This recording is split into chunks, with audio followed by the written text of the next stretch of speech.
నేను ఒక్క మాట మీరు సహృదయంతో అర్థం చేసుకోగలిగితే, విన్నవిస్తే నన్ను మీరు విశాల హృదయంతో మన్నించగలరనుకుంటున్నారు. బెల్లంతో వండింది పాయసమే, పంచదారతో వండింది పాయసమే. ఒకటి తెల్లగా ఉంది, ఒకటి నల్లగా ఉంది. రెండిటి రుచి తీపి. అది తెలుసుకున్న నాడు రంగు కోసం పాకులాడవు, పక్క పాత్ర కోసం వెంపర్లాడవు. నాలో కనపడనిది ఏది సీతమ్మలో కనపడి నువ్వు చచ్చిపోయావురా, నీ విర్రి కామానికి ఏం చేశావో తెలుసా రావణ అని అడిగింది. ప్రపంచాన్ని గడగడలాడించగలిగిన వాడు ఇంద్రుణ్ణి గెలవగలిగిన కొడుకుని కన్నాడు.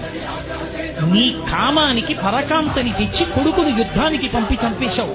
నా కొడుకుని, నీ తమ్ముణ్ణి చంపేశావు, కుంభకర్ణుణ్ణి. ఇప్పుడు నువ్వు చచ్చిపోతే నీ తమ్ముడు విభీషణుడు నీ తలకొరివి పెడతాడు. రేపు నేను చచ్చిపోతే నాకు తలకొరివి పెట్టే కొడుకుని మిగల్చకుండా చచ్చిపోయిన దౌర్భాగ్యుడా, నీ కామం నిన్ను చంపింది. చెప్పరా సీతమ్మ ముందు సుందరకాండలో? ఒళ్ళు దగ్గర పెట్టుకోకపోతే అన్ని వేళలా వయసు ఉంటుందా? అన్ని వేళలా శరీరంలో ఓపిక ఉంటుందా? ఎంత తేలికగా ఓపిక ఉంటుందో అంత తేలికగా ఓపిక పెట్టుకుంటుంది.